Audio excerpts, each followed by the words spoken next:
Sihatul istighfar itu ba'da sihati la ilaha illallah. Jadi dia bawa ke qulil ladzina kafaru iyantahu yughfar lahum ma qad salaf. Saiki intiha anil kufri, berhenti kekafiran dengan kalimat apa? La ilaha illallah. Itu langsung yughfar lahum ma qad salaf. Dan Allah ngendikan fa'alam annahu la ilaha illallah baru wastaghfir lidzam. Ai bihadil kalim. Artinya gini, bisa saja istighfar kita itu tidak didengar Allah karena tauhid kita tidak pernah benar. Mau ngelafat notok tapi tauhidnya tidak benar. Maka terus dibutuhkan latihan-latihan dari ahlul ilmi, misalnya kayak Imam Sanusi, kayak Imam Asy'ari, itu pelatihan-pelatihan la ilaha illallah dengan pemaknaan yang luar biasa. Misalnya begini, ambil saja la ilaha illallah itu dengan makna seperti ini. Tidak ada sesuatu yang maujud kecuali disebabkan oleh yang super maujud. Alam raya ini, langit bumi ini kadung berstatus maujud. Kan nggak mungkin yang maujud diciptakan yang tiada. Nak ngono mau hadhil maujudat khalaqaha wajibul wujud. Lah wajibul wujud ini yang bernama Allah Subhanahu wa ta'ala. Maka kualitas Anda iman tuh lebih tinggi. Selama ini kan enggak. Orang no pangeran kecuali Allah. Terus Allah itu yang siapa? Ya Allah yang siapa itu harus kamu berani mensifati. Allah belum pernah menceritakan dirinya di Quran kecuali beliau dia mensifati zatnya. Saya adalah sing khalaqas samawati wal arda misalnya. Saya adalah zat yang begini. Karena itu dengan cara itu bisa dikenali. Ya, dengan cara itu bisa dikenali. Makanya Allah itu harus kita kenali, yaitu lewat ma'rifatullah. Ibadah tertinggi adalah ma'rifatullah. Ya caranya ma'rifat tadi dimulai. Gak mungkin alam raya ini kemudian diciptakan oleh al-adam, sesuatu yang tidak ada. Pasti yang namanya maujudat diciptakan yang maujud. Karena maujud ini maujud pencipta harus super. Lah super itu bahasa Arabnya wajibul wujud. Karena pencipta harus awal. Gak mungkin Fir'aun itu Tuhan lahirnya di bumi, berarti dulu buminya ketimbang Fir'aunnya. Tuhan-Tuhan yang lain juga begitu, masa dulu buminya ketimbang Tuhannya. Makanya Allah pasti Tuhan betul karena bersifat awal, bersifat qadim. Nah kalau kamu mulai latihan gitu, iman kamu itu bil bayyinah. Dan syaratnya iman yang benar adalah bil bayyinah. Bayyinah itu jelas welo-welo. Makanya semua nabi memaklumatkan diri, qul inni ala bayyinatim mir rabbi lam yakunil ladzina kafaru min ahlil kitab wal musyrikin munfakina hatta ta'tiyahumul bayyinah. Jadi kamu harus punya otoritatif kebenaran sing sampai welo-welo itu layak balus syakka wal irtiyab, sudah agak bisa ragu lagi. Nah saya khawatir kalau kita sudah tidak ngaji seperti ini, la ilaha illallah itu mau rutinitas.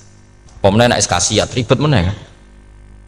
Nak diwaca 1000 kasiat ini, nak diwaca 2000 kasiat, wah itu ngawur lagi. Saya itu kemarin ketemu banyak orang pintar lah di Jogja. Itu saya cerita, mereka tanya saya, Gus kenapa engkau jarang berdoa? Saya bilang saya itu sering berdoa, cuma mungkin Anda tidak tahu kata saya. Doa itu syaratnya harus setelah sihatil iman, imannya itu benar. Dulu ketika Gerwani itu kampanye komunis itu gitu, anak-anak kecil disuruh memejamkan mata, ayo kamu minta permen sama Tuhan. Ternyata nggak dapat permen, suruh memejamkan mata lagi, coba minta sama bu guru, terus dikasih apa? Permen. Oh berarti yang ada bu guru bukan Tuhan. Artinya apa? Kalau umat Islam ini Islam ini kamu jual dengan doa, kemudian doa dipakai tolok ukur Islam bener apa enggak, habis kamu. Banyak orang ingin jadi Kapolri, jadi gubernur, jadi apa, ngundang orang-orang kondungo. Terus nyangoni akeh gak mandi, mesti dihujat deh.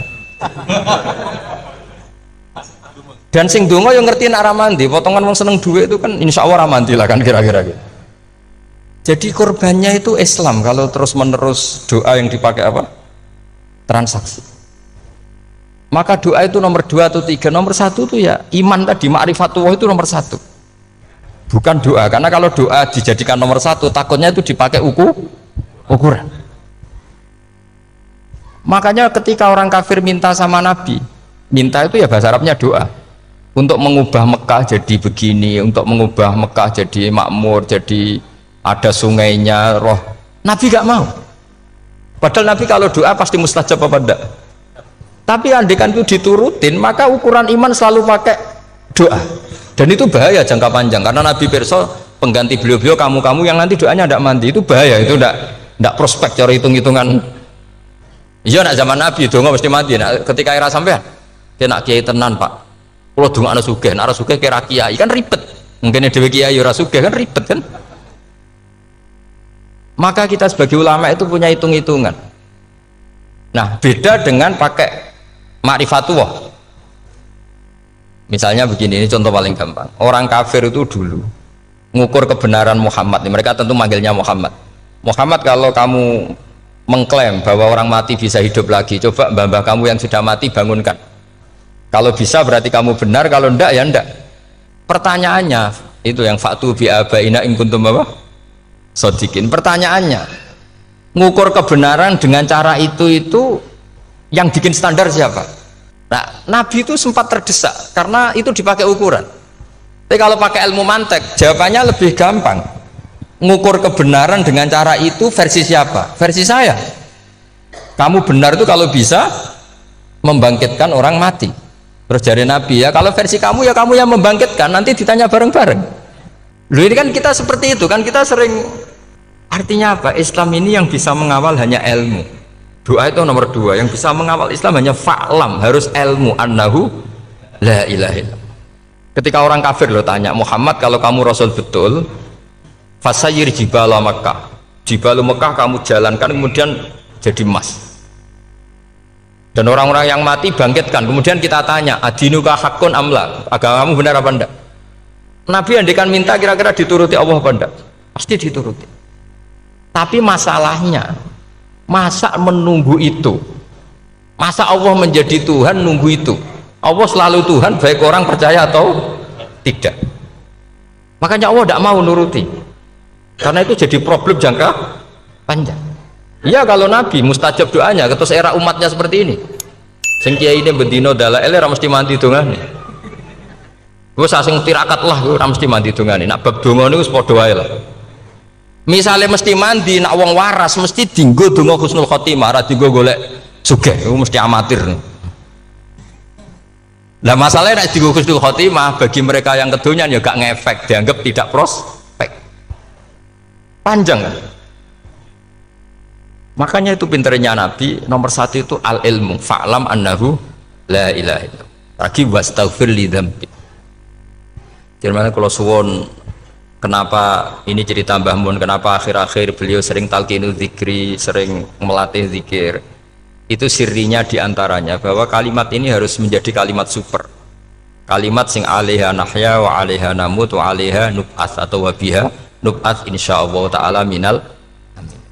Ya itu tadi, kita sebagai kiai itu ikut menjaga ini, jangan sampai kalimat ini membosankan. Tahlile suwi barbar segitu ono sing nyoal la ilaha illallah Muhammadur Rasulullah lane kurang panjang, wakaf taora terus panjang, bahwa agama ini dimulai hatta ta'tiyahumul bayyinah. Jadi sesuatunya harus benar-benar sampai jelas. Orientasi para ulama dulu itu cara menerangkan la ilaha illallah itu sampai difahami an bayyinatin. Makanya semua nabi memaklumatkan diri kul inni ala bayyinatin mir rabbi, sampai di situ. Dan semua cerita-cerita di tafsir Jalalain di apa-apa itu ukuran kebenaran itu lam yakunil ladzina kafaru min ahlil kitab wal musyrikin namun fakina hatta ta'tiyahumul bayyinah. Monggo. Maka semua kita itu harus punya kecakapan untuk merangkai dalil. Kalau ada pengalaman saking kitab-kitab turos, kitab-kitab dulu. Itu ketika beberapa ulama ditanya, dulu ketika ulama-ulama dulu berdebat tentang apakah imanul muqallid, imannya orang yang tidak bisa berargumentasi tentang Tuhan itu diterima apa enggak, rata-rata ahli sunnah bilang diterima, tapi tetap dengan catatan itu potensi goyah. Itkul man qallada fit tauhidi imanu lam yakhlu min tardidi. Tapi ternyata ulama-ulama itu prakteknya juga mengajari masyarakat supaya ada sedikit dalil atau kepastian logika. Masyhur itu ulama dulu ketika tanya orang-orang Arab, orang-orang desa, ya Arabi, bima arafta rabbak, kamu kok tahu kalau Tuhan itu ada, itu gimana? Jawabannya mereka meyakinkan, Al-ba'ratu tadullu alal ba'ir wa atharul aqdam yadullu alal masir. Ana tletonge sapi ya mesti ana sapine. Ana atharul aqdam, artinya ana tipake wong liwat ya mesti ana sing liwat. Sehingga itu sudah dianggap cukup kalau ada makhluk ya ada khalik. Artinya terus menjadi gampang ketika Allah ngendikan misalnya am khuliqu min ghairi syai'in. Mosok hadhil makhluqat sing maujudat kemudian khalaqahal adam. Itu kan nggak ketemu akal. Maka termasuk kekaguman saya sama kitab Fathul Bari sarahnya Bukhari itu ngendikane wa hadza sing inda ahlil mantak yusamma iltidzadzan aqliyan, bahwa agama ini harus ada kenyamanan secara akal. Kalau Nabi membahasakan wajadah halawatal apa? Iman yang manis itu misalnya kita profesor, kita ilmuwan, kita seorang yang top, yang paling cerdas di dunia, kemudian kamu secara agama didogma oleh pimpinan agama kamu, kebetulan pimpinan agama kamu misalnya komunis, terus diberi ajaran misalnya hadhil maujudat khalaqahal adam, yang maujud ini diciptakan ketiadaan. Kan mungkin profesor lah mesti stres. Piye wong Adam kok ciri utama ketiadaan ya layu asiru saya tidak ngefek. Bandingkan dengan misalnya kita goblok lah, petani lah, wong paling goblok lah misalnya diajari bumi ki ono mbah wonten, terus sing gawe bumi ono ya ono, wong barange ono kok sing gawe ra ono. Lebih gampang. Lah itu cara Fathul Bari hadaddin itu mudah sekali, sahlah qoriba. Kalau dalam baca Said Abdul Al-Haddad itu hadil kalimah sahlah qoriba. Salah qoriba itu enak difahami karena ya sudahlah, kalau hadil maujudat ya khalaqahal maujud. Berhubung maujud ini maujud khaliq ya wajibul wujud, kira-kira maujud super lah atau kausa prima atau apa. Jadi segampang itu lama menerangkan tauhid. Nah khawatir saya kalau penjelasan seperti ini sudah hilang terus mau wong takok kasihate nak maca sakmene paket ngene, nak sakmene paket ngene. Lah anak ramadi terus mental. Jute la ilaha illallah ya ngobos. Nah ini kan jadi tersangka. Makanya saya tadi bilang, saya berkali-kali saya belajar tauhid, belajar ilmu mantek, itu kepentingan saya hanya satu, supaya orang familiar dengan logika la ilaha illallah. Itu tadi mulai yang pelatihan kelas ringan, yaitu tadi al-ba'ratu tadullu alal ba'ir wa atharul aqdam yadullu alal masir, sampai pelatihan yang agak berat, tapi sebenarnya tidak berat-berat banget. Karena tadi am khuliqu min ghairi syai'in, masa kalian semua yang sebegini hebat maujudat kemudian kamu disebabkan oleh sesuatu yang tiada. Iku mbok sampean profesor lah iku ora iso logika, wong barang ra ono kok nyebabno. Al-aqdam ya dulu alal masir. Jadi ono teledong ya mesti ono sapi ini. Ono tipak tracaane tak kaki ya berarti ono sing barli liwat. Artinya hadil alam ini atharun min athari qudratu. Sekolah suwun, kalau mau maca sanad talqinu dzikri dari Mbah Mun, dan saya berharap kita ini saling menopang. Makanya saya Gus Zofur itu sering belajar mantek sampai belajar usul fikih, karena nggak bisa kita tanpa ditopang ilmu-ilmu seperti itu, tidak bisa, karena banyak khurafat, banyak syubhat. Termasuk penumpang paling gampang adalah Anda berislam secara senang, secara ceria, supaya tidak kepikiran nyuwun sewu pindah agama atau pindah ke yang macam-macam. Makanya diantara rumusnya Islam itu raditu billahi robba. Raditu itu puas, sampai cari di kamus, ridho itu puas, marem. Ojo mbok maca di pangeran Allah pah-pah.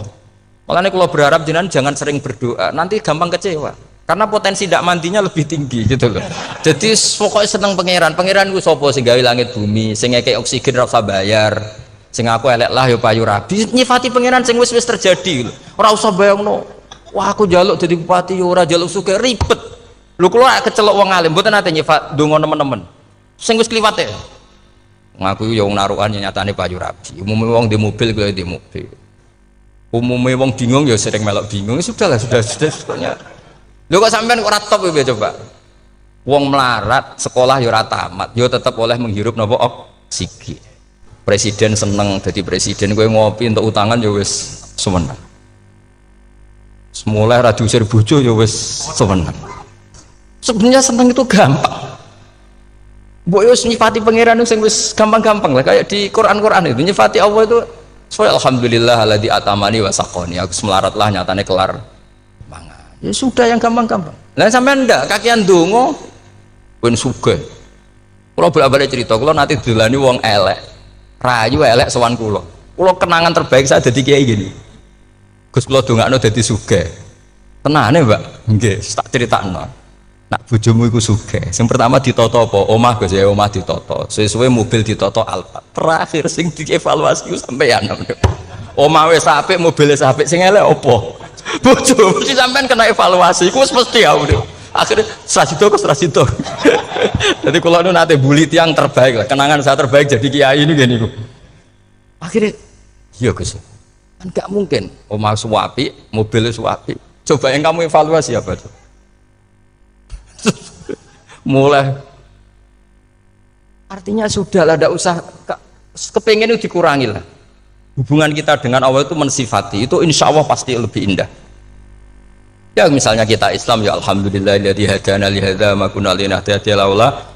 Sudah, tapi sekali sampean mikir, sak rewangi Islam yo mesti mlebu swarga. Oh, mesti kena was-wase setan, tak jamin. Sak rewangi salat yo mesti swarga. Tapi nak sampean alhamdulillahilladzi ja'alana minas sajidin wasyakirin aman. Maka alhamdulillah itu kalimat paling keren. Makanya da'wahum fiha subhanakallahumma wa tahiyyatuhum fiha salam wa akhiru da'wahum alhamdulillahirabbil alamin. Jadi pokoke ngoten.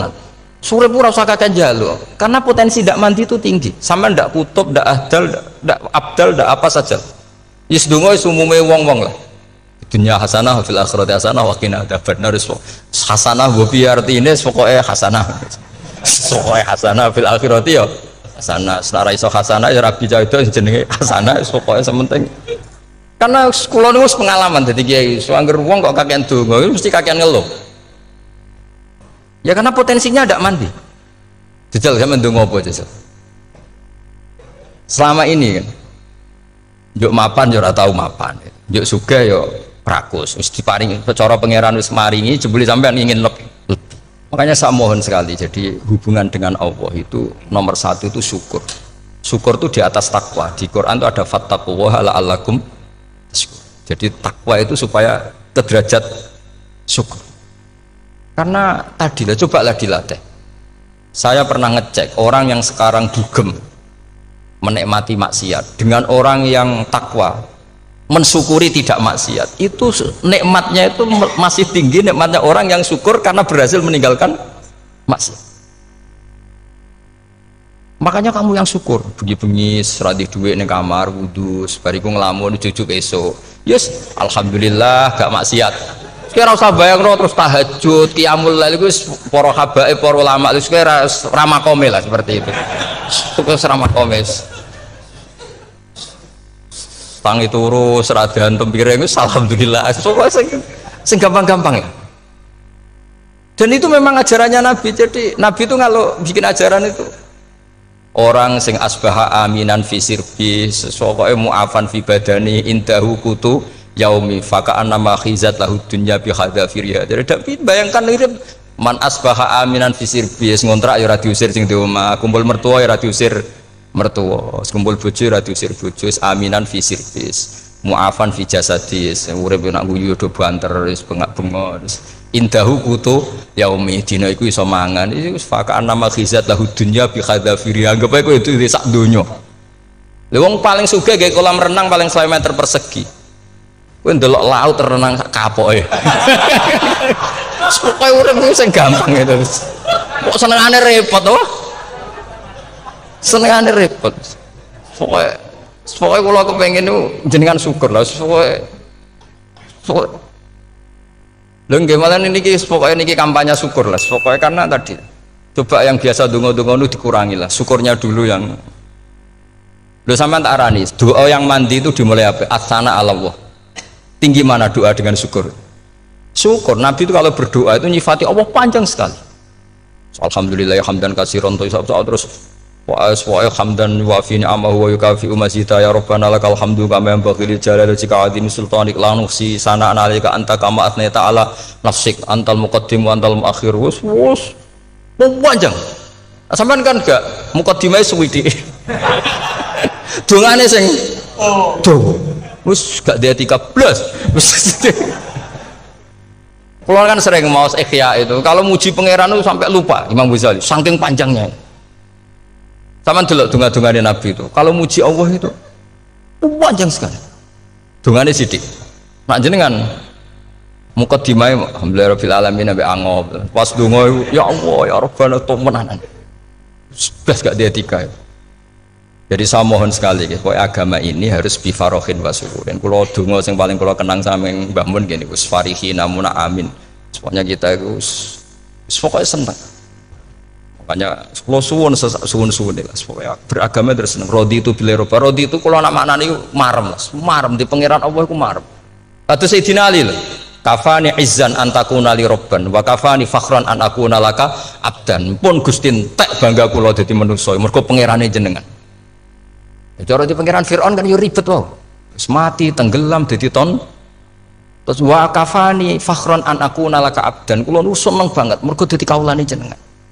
Misalnya jadi kaulane presiden jadi iso coplok, kaulane menteri kadang ketangkep KPK, kaulane musuga kadang bangkrut, ribet kan?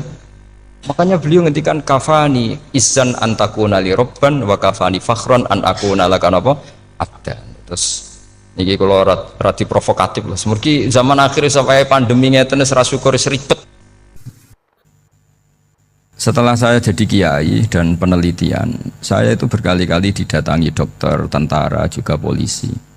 Mereka sering bilang gini, Gus saya ini dokter negeri. Saya ke NTT, ke Papua, karena saya muslim, berkebutuhan Islam, maka dibikinkan musola, dibikinkan masjid. Kalau kiai tidak bisa, bikin sendiri urunan mau narik siapa. Gitu. Mau narik tarikan di jalan yang mau nyumbang siapa. Tapi kalau kebutuhan negara karena tugas negara ya difasilitasi negara dan tidak dianggap misionaris karena negara. Begitu juga di beberapa negara yang non muslim kayak di Argentina, di Venezuela itu ada masjid, ada kajian Islam ya karena duta besar dan itu aparat negara. Disinilah kearifan para ulama berkoalisi dengan umarok dengan makna yang positif bahwa agama ini harus ditopang umarok, sistem negara. Tentu di situ ada tentara, ada polisi, ada macam-macam. Kita sebagai kiai juga nggak berdaya di depan para bandar narkoba apa-apa kalau nggak ada BNN. Kita mau apa dengan korupsi kalau tidak ada KPK? Sehingga kearifan para guru-guru kita, mulai Mbah Maimun, bapak saya sendiri, NU, Muhammadiyah, semua ormas-ormas Islam itu pasti maulah kerjasama. Karena kita siapa ya? Kalau tidak kerjasama. Dan di antara pesan Rasulullah SAW adalah yaduwahi ma'al jamaah. Jadi apa ya, kebersamaan itu sudah berkah. Fa inna yaduwahi ma'al jamaah. Jadi berkah. Lalu kenapa saya kalau ngaji bawa kitab? Ini agak sebetulnya itu lazim. Lazim itu suatu yang harus. Tapi karena kelamaan mubalek itu tidak pakai kitab. Seakan-akan bawa kitab itu yang aneh. Sebenarnya aneh mereka. Karena begini logika simpelnya ya. Umat Nabi ini berhak dapat apa coba? Berhak dapat warisan yang paling luhur, paling hebat, paling jernih. Apa itu Quran dan hadis? Pertanyaannya, siapa yang paling punya hak otoritatif untuk menerangkan Quran hadis? Ulama. Ulama yang mana? Ya yang kapabel, yang sudah diakui dunia kayak Imam Ghazali, Imam Bukhari, Imam Syafi'i. Artinya kalau kita tidak pakai materi itu ulama mendapat pikiran kita, bukan mendapat pikiran mereka. Saya ulang lagi, kalau kita tidak pakai materi yang otentik, yang orisinil, umat ini mendapat pikiran kita, bukan pikiran mereka. Maka saya berusaha supaya teman-teman atau semua umat Islam dapat pikiran-pikirannya Imam Ghazali, pikiran-pikiran Imam Bukhari, pikiran-pikiran Abul Qasim Al-Junaidi, kejernian-kejernian Abu Yazid Al-Bustami. Kejernihan itu diantaranya adalah misalnya makalah yang menurut saya itu makalah yang super. Jadi untuk ngadepi krisis karena COVID atau karena apalah. Itu lama dulu sederhana sekali. Beliau-beliau punya rumus yang mungkin jarang didengungkan orang, tapi saya akan kampanye rumus ini. Al-istighna, hakikatul istighna, itu adalah al-istighna anis syai' labihi. Jadi pemenuhan kebutuhan yang sebenarnya adalah kita berusaha menghindari sebanyak mungkin kebutuhan yang sekunder, yang enggak penting. Bukan memenuhi semua yang kita inginkan. Jadi misalnya begini ya, kalau kita lapar, Itu keinginan kita itu makan enak apa asal makan? Tentu jawabannya asal makan yang sehat. Tapi kalau nuruti nafsu kita, makannya yang enak, teman makan ya enak, terus di warung yang favorit. Ini kan satu kebodohan. Kenapa untuk makan saja butuh definisi sekian banyak? Yang kita harus kecewa, warung favoritnya bisa sudah tutup, atau kita ke sana harus macet, ribet. Yang benar-benar arif dan bijaksana itu adalah al-istighna anisya. Sesuatu yang tidak mendesak itu jangan jadikan kebutuhan. Sehingga kalau kita puasa misalnya, semua makanan itu enak karena kita sangat lapar. Sehingga Abul Qasim Al-Junaidi ketika ditanya, ma'idamu to'am, lauk makanan itu apa? Jawabannya lucu, alju, lapar. Kalau kamu lapar ya semuanya enak. Ini sudah mulai hilang. Kita bilang makan enak itu ya sate, ya gulai, ya pizza yang kita senang. Akhirnya apa? Untuk nikmatnya Allah itu kita jadi ribet. Apalagi yang orang-orang fasik harus ditemani perempuan yang tidak halal misalnya, atau harus ada ajudan, ribet. Nah pertanyaannya, orang yang ribet sama yang nggak ribet itu pinter mana? Pinter yang nggak ribet. Nah ini kearifan-kearifan yang mulai hilang. Lalu siapa yang bisa mewarisi itu? Ya ulama. Jadi ulama itu cara berpikir sebenarnya simple. Makanya mereka sering kalau tahajud itu, di antara makalah Sayyidina Ali paling terkenal dan yang menjadikan beliau punya derajat yang luar biasa, itu adalah kafani izzan antakuna li robban wa kafani fakhron an akuna laka abdan. Ya Allah, saya ini sudah begitu mulia, begitu terhormat dan sangat-sangat terhormat karena yang menjadi Tuhan itu Engkau. Jadi rumus pertama itu karena menjadi Tuhan itu Engkau. Hanya Tuhan yang abadi, Tuhan yang pertama, artinya Tuhan yang al-awwal. Coba ya Allah, kalau saya ini punya Tuhan Fir'aun, punya Tuhan mati jadi tontonan lagi, itu kerennya di mana coba? Andaikan kita punya Tuhan Fir'aun. Atau punya Tuhan yang asal-usulnya manusia, apapun hebatnya manusia itu, kita punya Tuhan manusia itu. Tuhan yang lapar, yang kalau nggak makan mungkin pingsan, mungkin bisa kena COVID, nanti Tuhannya diisolasi, kayak apa? Makanya ketika Tuhan Allah menyindir ketuhanan selain Allah itu, Allah hanya menyindir dengan kalimat sederhana, kana yakulanit to'am, yang kamu tuhankan itu masih makan. Artinya kalau nggak makan ya lemes. Jadi lama-lama ada orang gini, alhamdulillah tadi Tuhan mampir ke saya, kelihatannya lapar, setelah tak kasih makan sehat lagi. Susah nggak punya Tuhan yang seperti itu. Beda dengan Tuhan kita, Tuhan yang nggak butuh makan, nggak butuh minum, al-qayyum, zat yang berdiri sendiri tanpa butuh yang lain, al-awwal. Sebelum ada langit bumi sudah ada Tuhan kita yaitu Allah. Bandingkan dengan Tuhan-Tuhan yang dipertuhan yang lain, yang adanya setelah bumi, misalnya Fir'aun dan sebagainya. Sehingga Sayyidina Ali pertama jadi kebanggaan apa? Kafani izzan antakuna li robban. Saya ini keren betul karena punya Tuhan yaitu Engkau. Tuhan yang lahul asmaul husna, Tuhan yang semuanya punya kebaikan, punya keabadian, punya keagungan. Terus wa kafani fakhron an akuna laka abdan, dan saya bangga sekali karena saya menjadi hambamu. Kalau saya jadi hambanya Pak Rektor ribet kan, sudah tak hormati ternyata nanti tidak rektor, ya kan ribet kan. Terus pokoknya ribet, jadi budaknya manusia itu ribet. Makanya ada seorang wali datang ke temannya yang jadi presiden atau jadi raja, datang ke situ karena tidak punya uang, mau minta uang karena temannya raja.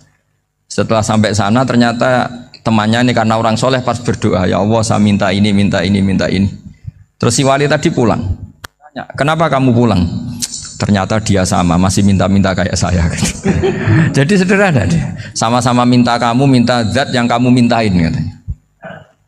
Jadi dulu itu orang itu sebegitu dekat dengan Allah. Sehingga si raja ini terus ketemu wali tadi tanya, kenapa kamu menyepelekan saya? Padahal sekarang saya raja. Terus ditanya sama wali tadi, karena temannya, kalau kamu di padang pasir tidak bisa minum, dan harus minum 1 gelas, dengan ongkos kamu harus mengasihkan semua kerajaan kamu demi minuman itu. Pilih mana, minuman apa tetap jadi raja? Ya saya milih bisa minum. Saya tidak raja tetap hidup, tapi kalau nggak minum mati. Bagaimana Anda bangga dengan satu kerajaan sing la yusawi kak samain, yang tidak sama dengan segelas air. Jadi artinya terus mereka melihat jadi raja itu ya biasa, jadi presiden biasa, jadi rektor biasa, karena mereka biasa berlogika. Hakikatul izzah itu ya taqarrub ila Allah, yang benar-benar terhormat itu ya dekat dengan Allah. Begitu seterusnya mereka bikin paradok-paradok yang aneh, tapi itu menjadi pelajaran. Bapak saya Ki Nur Salim itu senang baca anekdot Nasiruddin Koja. Itu kalau bikin orang-orang aneh, itu dia datang ke satu pesta, pakai baju lusuh, pakai sarung lusuh atau celana lusuh, sama Sohibul Bait yang punya acara dibiarin. Setelah dibiarin dia pulang pakai jas, pakai dasi, pokoknya keren. Dihormatin, pakai alpat, pokoknya dihormatin. Silahkan. Pas dia disuruh minum, minumannya itu disokkan saja ke sakunya. Jas, kamu harus minum yang banyak, karena kamu yang dihormati, bukan saya. Terus makanannya semuanya diletakkan di saku, ada yang apa? Ayo kamu makan yang banyak. Alpatnya juga gitu, dikasih sate apa? Ayo kamu makan yang banyak. Mereka tidak melihat saya, melihat kamu. Akhirnya orang satu pesta itu istighfar semua, berarti kita ini salah. Terus dia pidato, kenapa kamu ngomong gitu? Tadi saya datang, orangnya sama. Gara-gara beda pakaian, penghormatannya beda. Berarti yang berhak dapat makanan ini jasa ya, bukan saya. Betapa naifnya kita sebagai orang. Ternyata kita masih hormat sesuatu yang seperti itu, yang atribut lah. Jadi orang-orang sufi itu orang yang bisa menertawakan dunia. Akhirnya ya pertama dia dianggap orang gila, masa jas dikasih makan, dikasih minum. Tapi secara fikih dia benar, haram dia makan. Karena pas dia datang dibiarin, setelah pakai jas dikasih makan. Berarti hakikat yang dapat rezeki siapa? Jasnya apa orangnya? Jasnya apa orangnya? Jasnya. Jadi itu orang-orang sufi, kearifan orang-orang dulu itu bisa ngelola hal-hal yang keseharian menjadi luar biasa. Ada seorang wali melihat istrinya makan satu piring, anaknya makan satu piring. Ditanya, kalian kenyang? Wah, kenyang sekali. Melihat anaknya minum kopi satu cingkir, senang. Kalian senang sekali. Wah, kalau senang dengan hal-hal yang murah bisa, ngapain harus senang dengan hal-hal yang mewah? Bodoh sekali saya. Sehingga terus mereka bisa qanaah. Qanaah itu ya hidup itu simpel, sederhana. Jadi tentu saya tidak akan ngomong yang muluk-muluk, selain itu tidak bidang saya juga apa ya, kita ini butuh obat di kondisi COVID seperti ini, butuh kesederhanaan, butuh apa ya, istighna tadi. Kita harus istighna billah an ghairillah. Jadi sudah cukup bahwa Allah ini segalanya. Sehingga tadi saya dengarin himnenya Unisula, yang paling saya kagum adalah dimulai dengan kalimat-kalimat thayyibah. Di antara tugas suci Nabi Ibrahim dan semua Nabi adalah wa ja'alaha kalimatam baqiyatan fi aqibih. Nabi Ibrahim itu Nabi yang diberi gelar Allah. Dia adalah Nabi yang menjadikan kalimat tauhid itu kalimat yang abadi. Fi aqibih, di anak turunnya, di semua generasinya. Baik anak turun karena gen maupun karena pembinaan, karena pendidikan. Ini penting sekali saya utarakan karena apa? Satu kehidupan itu sebenarnya digerakkan oleh kata-kata, oleh moto kalau orang bahasa modern. Sehingga banyak ulama mengatakan al-ibarat kutun li'ailatil mustami'in, bahwa redaksi atau moto atau pegangan hidup itu penggerak kehidupan. Sehingga sebetulnya manusia itu digerakkan oleh kalimah-kalimah itu, oleh moto-moto itu, oleh prinsip-prinsip hidup itu. Misalnya orang Palestina itu tiap hari ke pasar gitu. Mereka ke laut itu. Ditanya, kenapa tidak takut tembak Israel? Jawabannya lucu. Kena tembak ya mati, nggak makan ya mati, nggak kerja ya mati. Ya sudah, sama-sama mati ya, mendingan aktivitas normal. Tapi saya tidak menyarankan itu untuk melawan COVID. Ini cerita saja nanti. Kamu jangan provokator itu. Karena ini wilayah sensitif. Jadi banyak orang yang poligami, kalau ditanya alasannya gitu, istri satu ya cerewet, dua ya cerewet, mendingan 4 katanya. Ya banyak ya gitu. Tapi ada yang kebalikan, istri satu cerewet saja hampir jantungan, apalagi 4, tinggal matinya kan gitu. Itu semua yang menggerakkan itu kalimat. Kalimat itu satu pegangan. Banyak orang loh yang nggak ingin jadi rektor tuh banyak loh Pak Bejo. Jangan kira semua dosen ingin jadi rektor. melihat rektor sibuk rapat mempertahankan reputasi Unisula terus sering pegang kepala. Ngapain repot-repot? Jadi tukang sapu aja dapat gaji, ngopi, rokokan, selesai. Bodoh amat. Jadi rektor, mikir orang banyak. Banyak loh orang yang ingin jadi presiden tuh banyak. Karena ngopi nyaman, gak ada yang ganggu. Mau tidur sampai jam 9 siang juga gak ada yang ganggu. Sehingga mereka melihat pegawai negeri itu gak keren, orang kok diatur jam, disiplin. Itu memang cara Allah membagi rahmat. Mau kamu apakan coba? Cara syukurnya dia seperti itu. Bapak saya dulu tuh sering ngajarin saya, diajak jalan-jalan pagi-pagi. Melihat orang ngopi, makan uduk itu bapak seneng. Kok enak jadi wong awam. Ngene esuk-esuk nyemak bocah kesel kabeh kono enak ngopi, rokokan. Bapak kadang iri sama orang awam itu iri. Sudah gitu berharap masuk surga kan enak, sudah gitu. Tahu-tahu mati, tidak tahu ke surga apa ke neraka ya tidak tahu. Jadi nah, orang dulu itu orang yang bisa mensederhanakan dunia. Sehingga ya sudah cara bahagia. Makanya saya alhamdulillah saya ini kerjasama sama UII sama beberapa kampus. Memang amdan itu sengaja. Kampus itu ya punya sistem yang nggak bisa mewakili sistem kiai. Kiai juga punya sistem yang nggak terwakili oleh kampus, juga sebaliknya saling melengkapi. Saya sering ketemu rektor UII, rektor kampus-kampus Islam. Mereka cerita, Gus, pendidikan pondok harusnya dimodernkan gini-gini. Saya bilang, kalau pondok modern kayak kampus itu nanti saya ketemu Allah tidak bisa jawab. Kenapa Gus? Saya beri contoh gini. Kalau misalnya perempuan perawan lah atau apa saja, namanya perempuan, mau tanya tentang menstruasi atau haid. Kalau semuanya sistem kampus, dia harus kuliah dulu. Registrasi dulu, kuliah dulu, bayar dulu. Dan dapat jawabannya nunggu mata kuliah pas itu. Bandingkan kalau sistem pondok, saya tuh sering ke pasar sama anak saya dicegat sama ibu-ibu. Gus, anak saya ngalami gini-gini, keluar darah terus menerus, nggak 6 hari tapi 1 bulan penuh. Itu hukumnya apa Gus ya? Nanti saya mau sowan ke jenengan. Nggak usah sowan, di sini aja. Ya sudah. Sebelum mengeluarkan darah yang rutin seperti itu biasanya haidnya berapa hari? 6 hari, ya sudah ikut yang 6 hari, yang lainnya istighatsah. Ngoten tok Gus, ya udah ya.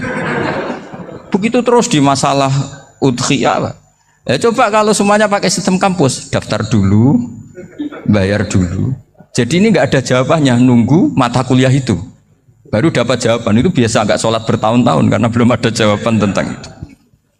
Nah itu kalau misalnya orang mati, tahunya cara apa memulasara jenazah itu nunggu kuliah dulu, pas mata pelajaran itu dulu, baru menangani orang mati. Berarti orang mati itu tergeledak semua.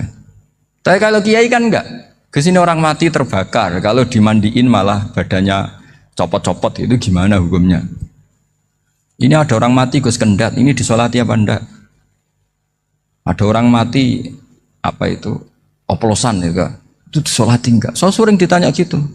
Gak usah registrasi Pak Rektor, gak usah registrasi, gak usah daftar, gak usah seminar.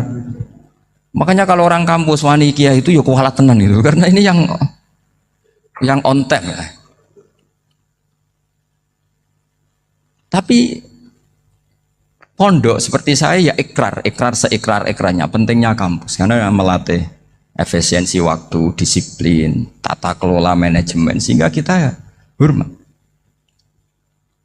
Tapi tadi kita harus saling melengkapi sehingga saya tunjukkan ke publik bahwa saya hormat sekali sama polisi, sama tentara. Coba kita bisa apa ngadepi bandar narkoba kalau enggak polisi? Bisa apa coba menjaga NKRI kalau enggak tentara? Begitu juga ya sudahlah kita memang fa inna yadallahi ma'al jamaah, kita berkah itu kalau bersama-sama, enggak bisa kita sendiri. Nah lalu orang kayak saya itu ya beberapa kali sebetulnya saya itu ditawanin jadi dokter honoris causa apa. Kekhawatiran saya satu Pak Bejo, takut pas nggak punya uang. Itu dokter gak di duit kan gak pantas gitu. Jadi repot gitu, daripada beban lah sudah lah nggak usah dokter. Jadi kalau nggak punya uang ya pantas, terus kalau ngebis ya pantas. Suatu saat kalau mati nggak ada yang hadir ya pantas, nggak dokter gitu. Kalau sudah dokter kok masuk neraka, kayaknya apalagi rektor kampus Islam kok masuk neraka itu kan kok kayak nggak pas itu. Misalnya rektor Unisula ditanya mungkar nakir nggak bisa kan kayak gimana gitu. Makanya harus sering ngaji saya supaya nggak malu di depan mungkar nakir. Masa rektor ditanya mungkar nakir nggak bisa. harus berani bentak. Ini saya rektor loh Pak Mungkar Nakir. Masa kalau wali-wali dulu berani. Masyhur di cerita wali-wali ditanya marabbuka manabuka. Saya ini guru tauhid. Kok kamu tanya marabbuka manabuka yang ngelotok? Kok kamu tidak pernah ngaji enak aja tanya. Jadi wali-wali itu ya rileks ngadepi mengkata. Saya akan rileks wali di Bang Pak Rektor. Saya yakin itu. Karena wali itu lebih dekat Allah. Sehingga orang dulu itu saya ulang lagi ya, ada satu kearifan namanya hidup itu apa? Hidup itu adalah cari sebanyak mungkin supaya hidup itu tidak tergantung pada banyak hal. Sehingga misalnya cara berpikir orang-orang modern itu sebenarnya banyak orang-orang ilmuwannya nggak ngagumi Amerika. Bukan karena angkuh ndak. Untuk mempertahankan kebesaran negara sebesar itu, kebutuhan listriknya besar, kebutuhan tentaranya besar, kebutuhan apa? Sementara negara kayak Venezuela atau Swiss kebutuhannya ada banyak. Pertanyaannya, yang tergantung dengan banyak hal sama yang tidak tergantung banyak hal, itu pinter mana? Kalau dibalik pertanyaannya gitu, negara-negara maju itu tidak keren kalau dibalik pertanyaannya. Orang yang untuk mempertahankan eksistensinya banyak, butuh banyak hal, dengan yang tidak butuh banyak hal, itu pinter mana? Orang yang bahagianya nunggu jadi dokter, nunggu jadi kiai besar, kiai viral, dengan orang yang bahagia cukup dengan ngopi, itu pinter mana? Tapi kalau dibalik pertanyaannya, orang yang tahunya nikmat hanya kopi, dengan nikmat yang banyak, pinter mana? Makanya Mbah Mun itu kalau guyon itu lucu. Aku ikut saake, ambil wong desa sing mlebu swarga. Saya dulu eskal mlebu swarga kok disakeni. Akhirnya beliau memberi penjelasan. Wong desa iku roe pakanan enak, iku mau kopi mbek uduk. Lah swarga iku mau nuruti sing dikarepno. Akhirnya semua mangan wis ngopi, nguduk, ngopi ora roh pakanan liyane iku ora roh. Nasi mandi yo ora roh, pizza yo ora roh apa-apa. Terus saya bilang, wah lah niku nak nganti selera tentang wanita cantik. Iku juga sederhana. Rodok pesek ya wis cantik, rodok ireng ya wis. Apa bidadarinya seperti itu karena saking enggak pengalamannya. Jadi surga itu kan nuruti apa yang diinginkan. Kira-kira keinginan orang kampung kalau di surga itu apa coba? Makanan apa coba? Ya, nah, senangnya ketemel gemblong itu. Artinya malaikat lebih suka nangani surganya orang-orang kampung di Bang Pak Rektor. Ini sudah ribet ini. Makanan apa saja sudah dicoba ya. Terus kalau di mall tahu orang macam-macam, seleranya macam-macam pasti. Enak mana kalau sampean jadi malaikat pelayan surga? Suka ngelayani orang kampung apa yang orang kota? Orang kampung kan? Jadi ya itu guyon ya, guyon tapi itu menjadi pikiran kita bahwa orang yang banyak kebutuhan itu sebetulnya banyak kebodohannya karena menggantungkan kebahagiaannya dengan banyak hal.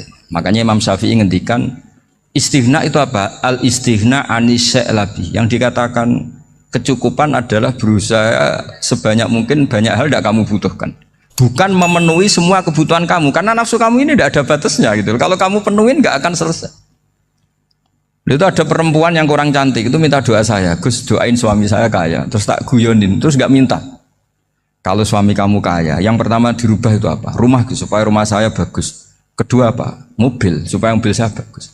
Nanti yang dievaluasi itu kamu. Mobil bagus, Alphard, rumah mewah, istrinya kamu. Pasti itu dievaluasi. Langsung nggak usah sudah gini aja kan. Jadi pertama yang dievaluasi itu kaya itu. Coba kalau suami kaya itu yang dievaluasi pertama rumah ya, rumah ganti. Setelah itu apa? Mobil. Kira-kira berikutnya. Akhirnya sudah bagus nggak jadi. Nabi Ibrahim itu pernah minta umur panjang, keren umur panjang. Sama Allah nggak dijawab. Datang orang tua gitu mertamu ke Nabi Ibrahim, terus disuguhi dikasih kurma. Apa itu? Kok kurma apa? Anggur yang sudah matang sekali, sudah dimakan. Setelah dimakan meler keluar lagi, dimakan lagi meler lagi. Terus Nabi Ibrahim masuk lagi ke kamar. Ya Allah, doanya tak cancel. Nanti kalau saya tua kayak itu. Jadi Allah itu nggak jawab langsung tapi ngirimkan itu. Akhirnya ya Allah nggak jadi. Nanti takut itu. Saya pernah ngalami jadi kiai tadi, ada ibu-ibu ya kurang ya agak pati cantik lah. Suaminya tuh miskin sekali. Minta doa saya supaya kaya. Bareng tak kasih pertimbangan itu udah nggak usah nggak jadi. Jadi itu kearifan. Tapi kearifan ini harus kita tanamkan. Saya nggak bisa membayangkan Indonesia yang besar ini, andai kan tidak ada qanaah, nerimo ing pantum. Coba sekarang ada Covid. Andai kan Indonesia tuh kayak Perancis. Saya beberapa kali punya tamu orang yang hidup lama di Perancis, bahkan dapat istri orang Perancis. Itu dulu nggak begitu mencintai Indonesia. Tapi setelah di Perancis 2 tahun, wah Indonesia hebat. Di Perancis tuh kata dia kalau cerita, semua kebutuhan masyarakat itu dibebankan ke negara. Apa saja minta negara, apa saja nyoal negara. Sementara Indonesia, coba kalau Indonesia mengalami seperti ini kok tidak ada qanaah rimo ing pantum, bisa kios Indonesia. Orang miskin nyalahkan negara, kelaparan nyalahkan negara, apa saja. Tapi barokahnya dididik kiai jogeman nyalahno wong liya.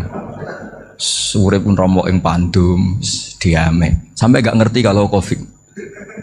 Banyak tuh orang-orang kampung itu, orang lugu-lugu itu. Mbah niki saking Covid, salam ning Covid, muga-muga umure panjang. Dikira Covid itu nama orang yang ahli sosial itu. Mbah niki dana saking Covid. Matur nuwun sampai no salamku, muga-muga umur panjang. Bingung kan yang nganterin ini. Ini gimana yang mau menjelaskan? Memang nggak paham, ribet kan. Tapi saya pastikan bahwa dengan keadaan seperti ini kita bahagia, kita stabil, itu jelas barokahnya kalimat tadi, moto tadi atau pegangan hidup tadi. Makanya disebut al-ibarat qutun li'ailatil mustami'in, bahwa redaksi atau kata-kata atau pegangan atau filosofi hidup, apalah namanya itu adalah penyemangat. Penyemangat. Karena kata-kata ini memang luar biasa. Ketika sahabat perang demi kebenaran, zaman itu ya pasti benar karena yang dibela Nabi. Dulu itu kan enak zaman Nabi, yang dibela mesti benarnya, musuhnya mesti salahnya. Sehingga dulu itu memang harus tegas. Kalau sekarang mau tegas gimana? Yang kamu bela tidak mesti benar, musuhnya tidak mesti salah. Ribet kan kalau misalnya saya tukaran sama Pak Rektor, kamu mau bela mana kan bingung. Saya tidak mesti benar, saya tidak Nabi. Pak Rektor apalagi nggak mesti benar lagi kan? Ribet kan? Jadi kalau kita mau perang sekarang itu mau pede gimana? Enggak.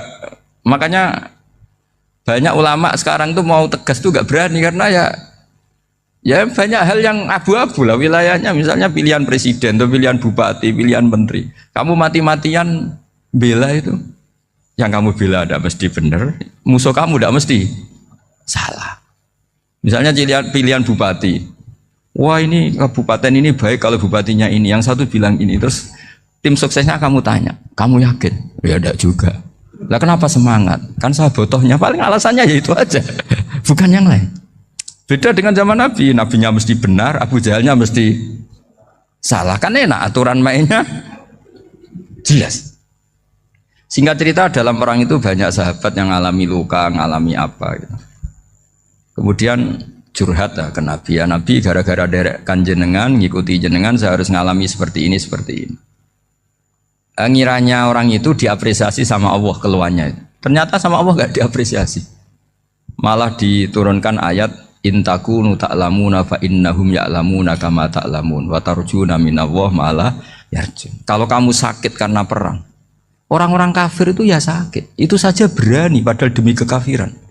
Wa tarjuna minallah ma'ala yarjun, padahal kamu punya nilai lebih yaitu berharap kepada Allah yang mereka tidak punya. Saya jadi kiai itu ya kadang mangkel. Karena yang benci ya benci, yang seneng itu ngel-ngel loh kayak Pak Bejo. Jadi semuanya ribet. Nah iya, yang benci ya ganggu, yang seneng ya ganggu, tambah nemen. Seribet. Tapi kalau sudah ingat bandar narkoba, mereka berhadapan dengan polisi, kadang ditembak karena kesalahannya terlalu fatal. Antar persaingan mereka juga bisa tembak-tembakan karena merebut pasar narkoba. Itu saja mereka berani. Kok kita yang jadi kiai kadang dicium tangannya, dihormati gak berani, hanya takut apa ya, musibah-musibah kecil lah, atau problem-problem kecil. Lah iya, kalau kita bandingannya gitu. Kalau kamu mau tahajud kedinginan, itu masih nanti dihisab Allah itu gitu. Maling ayam itu keluar malam-malam, hanya dapat ayam. Itu gak takut dingin. Ya gak takut digebuki masa. Kamu mau tahajud saja takut dingin. Makanya nanti hisabnya orang soleh itu nanti dijajarkan orang dolim. Terus diperbandingkan. Wah itu habis kamu kalau itu. Jadi misalnya Unisula mau rapat, tapi ini malam, kalau malam dingin nanti sama masuk angin. Wah anak-anak pang di perapatan aja berani kamu. Kalau sudah perbandingannya gitu tuh ribet kita nanti. Makanya itu kalimat itu moto atau filosofi hidup. Sehingga diulang lagi nasihat itu. Iyam saskum korhun fakodu masal koma korhum mislu. Kalau kamu kena luka, orang-orang yang nggak benar juga akan kena luka. Itu aja berani demi ketidakbenaran. Masa kamu demi kebenaran nggak berani? Akhirnya orang itu, ya itu kalimat, itu heroik. Makanya kita ini penting ya. Makanya tadi himne Unisula dimulai kalimat thayyibah. Karena kalimat ini yang menjaga kita kalimat ini. Misalnya tentang Tuhan. Kenapa orang Islam imannya kokoh seperti ini, termasuk yang sudah hidup di Amerika, di Australia, di mana-mana. Itu ya barokahnya ajaran atau barokahnya kalimah. Saya sebut kalimah saya pakai bahasa santri. Karena la ilaha illallah itu dalam tradisi santri disebut kalimatu haqqin alaiha nahya wa alaiha namut wa alaiha nub'ats. Ada yang riwayat wa biha nub'ats insyaallah taala minal aminin. Kenapa mereka di mana-mana meskipun sekolah di Amerika, di Australia, bahkan di Uni Soviet tetap mukmin? Itu barokahnya ajaran yang benar. Allah itu siapa? Tuhan. Tuhan itu sifat dasarnya apa? Awal. Dia harus wujud awal sebelum makhluk yang lain. Sehingga ketika ada negara yang maju, yang tertib, manajemennya tertib, masyarakatnya makmur, tapi punya Tuhan yang tidak seperti itu, tidak awal, itu sudah gak nyaman. Karena ndaklah keren Tuhan saya, karena Tuhan saya itu al-awwal, zat yang pertama. Tuhan saya keren lah, zat yang nggak mati. Tuhan yang nggak mati, yang nggak pernah mengalami kematian. Sehingga tontonan atau yang dilihat kenikmatan-kenikmatan yang lain ini tidak mengubah dia pendirian tentang Tuhan. Karena mantapnya satu kalimat tadi bahwa Tuhan itu ya harus satu, harus awal, harus tidak mati, tidak rusak, tidak mengalami apa-apa yang membahayakan. Sehingga ketika ditawarin Tuhan yang lain, meskipun menjanjikan secara finansial atau kemakmuran, mereka gak tertarik. Itu coba, itu barokahnya makmur apa barokahnya ajaran? Barokahnya ajaran. Sering negara Islam itu kalah makmur dengan mereka, tapi barokahnya ajaran ini tetap apa? Tetap Islam. Makanya Nabi Ibrahim, Nabi yang sukses bikin wa ja'alaha kalimatam baqiyatan fi aqibi. Sehingga kita ini bekti sama orang tua misalnya, itu ya karena ajaran. Suwargamu itu karek wong tuamu. Nak wong tuamu ridho, Allah ridho. Nak ora ridho, Allah ora ridho. Ridho wa fi ridhol walidain wa sakhatu wa sukhtu wa fi sakhatil. Sehingga ketika ada orang tua yang agak brengsek gitu, anak-anak tetap hormat. Punya orang tua yang miskin, yang sudah miskin, tukang tombok nomor, banyak kan di kampung gitu. Ya tetap hormat. Coba kalau dari awal kita ngajari orang tua kamu hormati ya, kalau baik, kalau tidak usah. Bisa geger Indonesia. Tapi barokahnya ajaran-ajaran itu Indonesia tertib karena ada ajaran. Nah ini di sini pesantren dan Unisula semua harus berkontribusi membuat ajaran yang benar itu adalah ciri utama Islam. Sehingga Islam ini dimulai dengan ajaran kalimatu haqqin alaiha nahya wa alaiha namut. Sehingga kita tenang seperti ini. Saya ini termasuk kiai yang tenang. Meskipun kata orang banyak saya ini kiai besar, tapi termasuk kiai yang paling tenang. Termasuk yang paling tenang.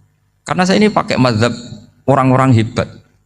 Saya berkali-kali cerita, orang kayak Imam Syafi'i itu orang yang luar biasa. Saya berkali-kali cerita, orang yang tadi nyium tangan kamu ya Imam Syafi'i, di belakang tuh ngerasani kamu, menghujat kamu. Jawabannya enak saja.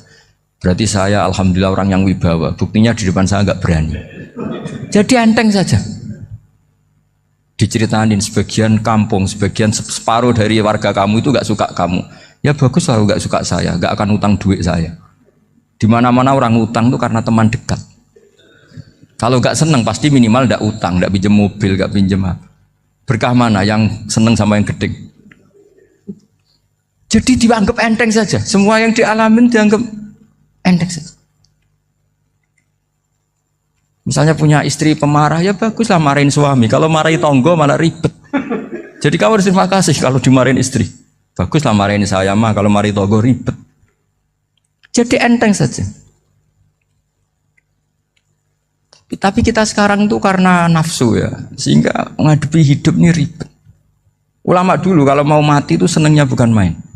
Sudah lama saya ini ingin gak maksiat. Kayaknya gak maksiat paling efektif itu mati. Ya tidak apa-apa Gusti, kalau sebaiknya mati ya mati aja. Enteng saja. Jadi melihat kematian itu akhir dari segala keburukan atau potensi keburukan. Apapun baik kita sekarang, suatu saat mungkin kita gak baik. Yang bisa menghentikan ketidakbaikan atau potensi ketidakbaikan itu apa coba? Mati kan?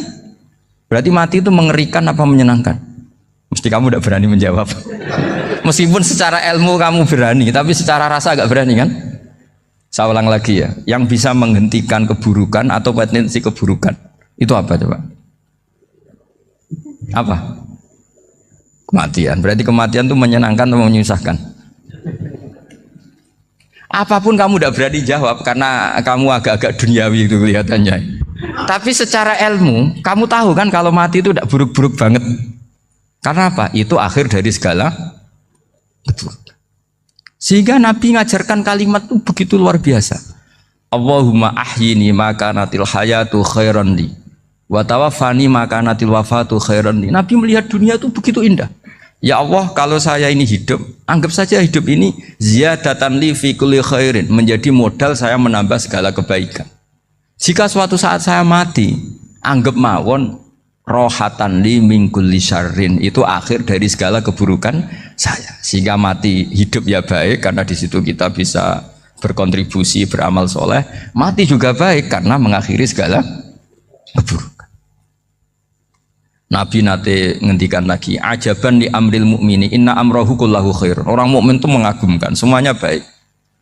In asobathu na'ma syakara fakana khairan lah. Kalau baru dapat nikmat, dia syukur, maka itu baik.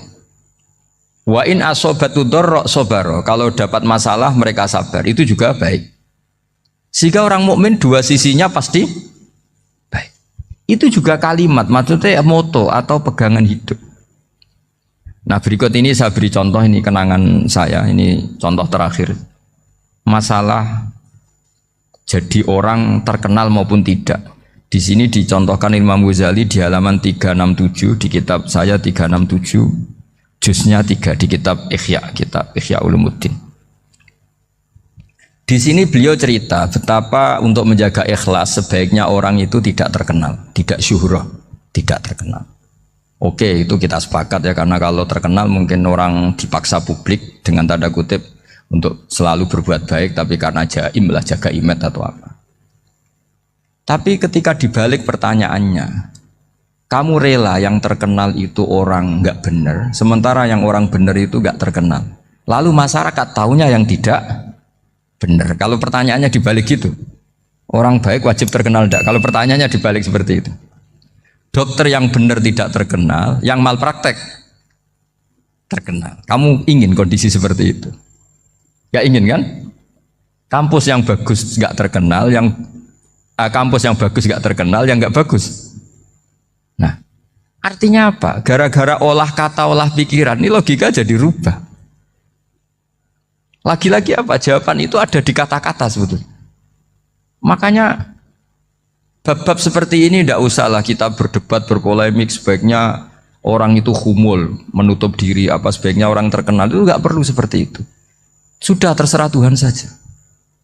Makanya saya mulai dulu ngaji sampai sekarang itu ya tidak punya apa tadi, punya ikon tertentu atau punya website tertentu, enggak. Sudah terserah pangeran. Sudah, saya juga tidak sok suci materialistik atau enggak, ya tidak mikir saya. Bukan apa-apa ya, karena saya ini kiai, jadi biasa urusannya sama Allah, tidak sama makhluk. Jadi pusing kalau sama sarah-sarahnya makhluk itu pusing. Meskipun rektor kalau nasihati saya pasti tidak saya terima, itu tetap makhluk, itu sudah ada ngefek kalau saya itu sudah ada itu.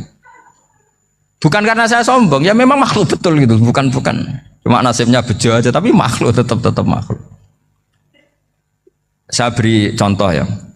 Ini makalah yang ditulis Imam Ghazali.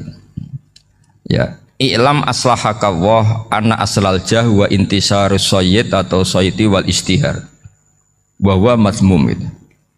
Balil mahmudu al khumulu illa man saharahu wa ta'ala linasri dini min ghairi takallufi talabi syuhrati minhu. Jadi kalau kamu ingin ibadah kamu selamat ya kamu jangan terkenal. Tapi resikonya adalah kalau kebaikan itu tidak terkenal maka enggak dikenali. Kalau enggak dikenali berarti masyarakat hanya punya percontohan yang tidak baik karena yang baik tidak terkenal. Jadi itulah ulama-ulama dulu. Jadi apa-apa itu dibanding-bandingkan. Kemudian nanti kelihatan jawabannya itu kelihatan. Jadi ulama dulu itu biasa ngarang misalnya afatun nikah, sisi negatifnya nikah. Harus ngurmat istri, harus macam-macam, kalau terlantar itu ya dosa. Seperti tadi Pak Marsudi cerita, kalau orang ngapalkan Quran itu takut lupa, kalau lupa itu jadi dosa. Pertanyaannya, kalau semua orang takut lupa, takut dosa, semua orang nggak hafal Quran karena potongan-potongan lupa. Cara berpikir tidak seperti itu. Kalau berpikir ya namanya hafalan ya inginnya hafal, kan nggak ingin lupa.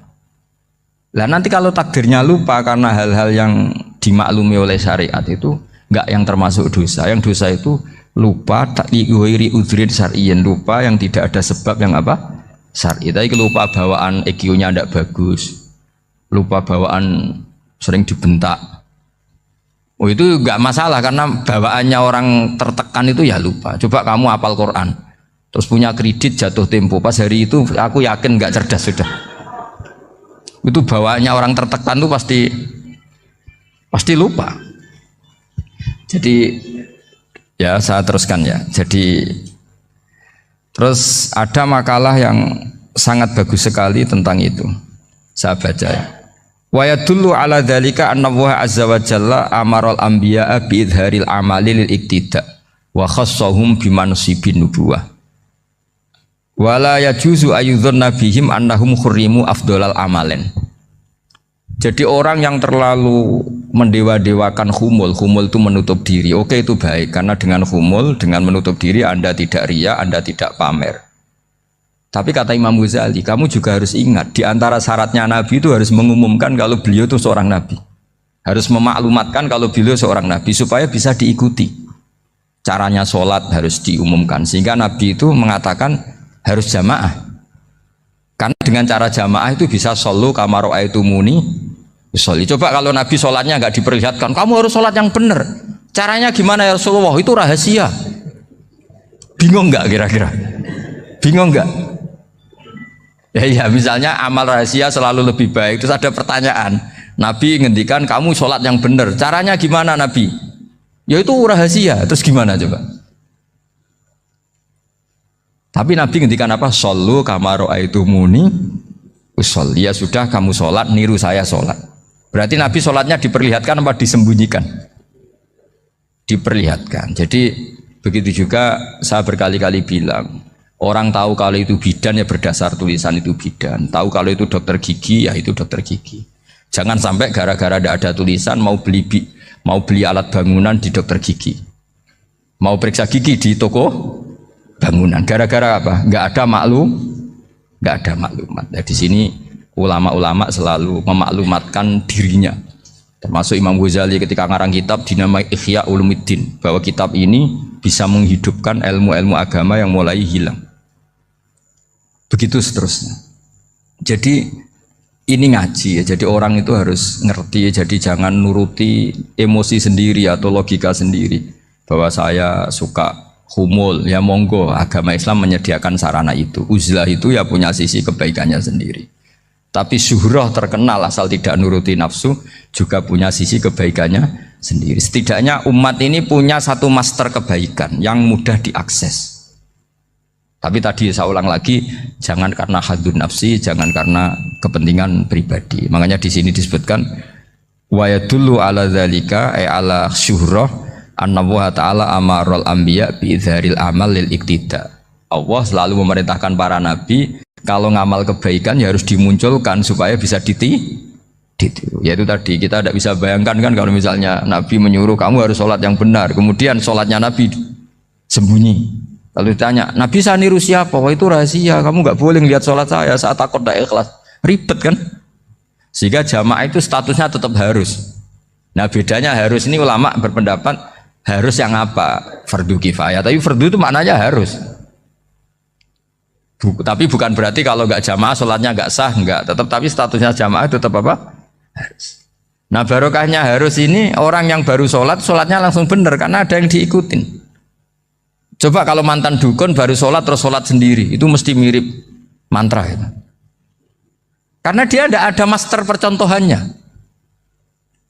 Tapi barokahnya ada master, orang paling bodoh pun kalau sholat ya benar, karena standar ada komandonya, ada imamnya.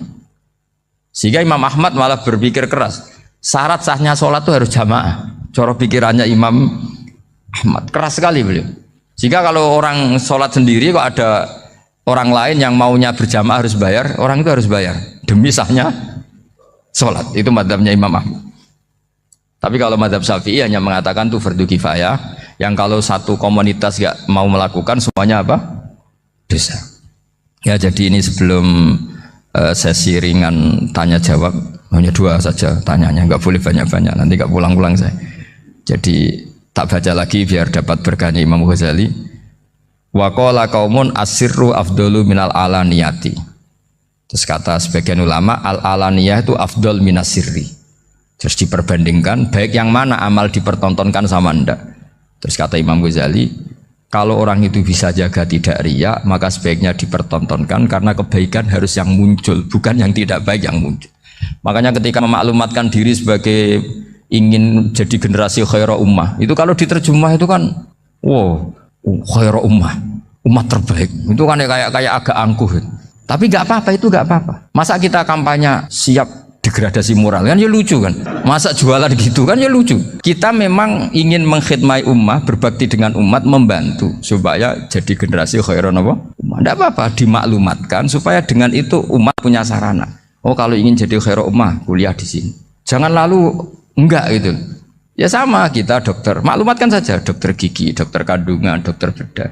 Sehingga orang kalau mau bedah ya jangan ke dokter kandungan. Jadi barokahnya maklumat ya. Jadi saya mohon sekali ini, saya sendiri sebetulnya orang yang nggak siap terkenal sebetulnya, tapi ya sudah terserah Allah saja. Kalau itu cara Allah menyebar kebaikan, ya monggo. Pokoknya kita tawakal saja sama Allah Subhanahu wa Ta'ala. Assalamualaikum warahmatullahi wabarakatuh.